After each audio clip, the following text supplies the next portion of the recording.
Now we've got all of these workbooks, we can add and delete spreadsheets. We can also copy them as well. So if I go right back to the first one, I've controlled and left clicked on the left arrow in the bottom left of the screen and click on sheet 1. Now what I can do is copy this sheet. Why might I want to copy a sheet in the workbook? Well, maybe I'm going to make an adjustment. For example, in one sheet, I might say that a spanner costs $20 and I want to see what would happen if it costs $30. So I can make a copy of the original and then either change the original or change the copy. But how can I do that? Well, if I right and click on the sheet name, currently sheet 1, I can see that I've got move or copy. Now if I click on move or copy, we get this dialog box and it says, where do you want it to move to? If instead I didn't want it to move, if I wanted to create a copy, then I need to check this dialog box which says create a copy. So let's see what it's saying right now. I want to move sheet 1 before sheet 1. Well, that doesn't make much sense because it will be staying in exactly the same place. Instead, if I wanted to move sheet 1 to the very end, I can scroll down. The very last sheet isn't actually a sheet, it says move to end. Click OK. It's now moved sheet 1 all the way back to the end, and I can move it right back to the beginning in a similar fashion. If I want to copy it, I can do that in exactly the same way, except I would check click a copy or create a copy first. So what's happening is that I'm going to be making a copy of sheet 1 before sheet 1. Now that does make sense this time because I'm now not just moving, I'm actually creating something new. So click OK and you can see that a new sheet has been created called sheet 1 open brackets 2 close bracket. So that is my copy. So I can make changes on my original or my copy as much as I wish to without affecting the other one. But suppose I wanted to make a copy of more than one spreadsheet at once. Well, first of all, you would have to select more than one spreadsheet tab. And the way to do that is to click on the first spreadsheet tab. Hasn't done anything yet.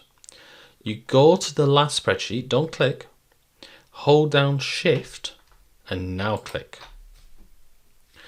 You can see at the bottom all of these tabs from sheet 8 to sheet 13 are now in white. It's not just one tab. And also notice right at the top, right next to the file name, we have the word group. So now I can make a copy or I can move this entire group. So let's say I wanted to move it all the way to the end. All of these sheets are now moved after the very last original spreadsheet. Now you may have noticed when I right and clicked on these tabs, I can do other things. For example, I can rename it. So I can give a spreadsheet a better name. So for instance, a sheet 1 brackets 2, not very descriptive, but I can rename this and call scanner 30, for instance, and I can call my original scanner 20. And I can call this one spare sheet. Now there are additional ways of moving spreadsheets, these tabs. I can literally just drag it from one place to another and that would move it as well. There are very few times that I do actually have to move or copy spreadsheets. When I do, quite frankly, I generally like using a dialog box. It allows me to think and go, oh, I want it there? No, I want it there. Now, one word of caution. Earlier, we showed how you can select groups all together. So select the first one, hold down Shift, select the last one. It may be that you don't want to select an entire range of sheets. You wanted to select, say, sheet 4 and then sheet 14. You can do that by, instead of holding down Shift, hold down Control, and that will just add individual sheets or take away individual sheets from the selection. However, do be warned. You have now selected a group of sheets and you can see the word group at the top. Anything you do to one sheet, you do to all of them. For example, if I type in my new text into sheet 2, because sheet 3 and sheet 7 have been highlighted as well, you'll see that my new text has been inserted into each one of them, even if you didn't want that to actually happen.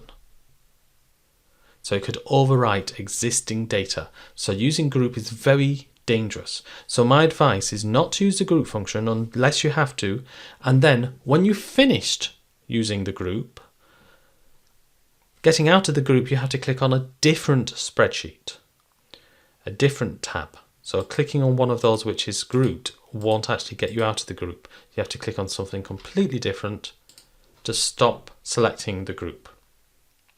So group is very dangerous because, as you've just seen, I could have overwritten some previous text. So wherever it says group right at the top, be on your guard. Use it no more than you have to.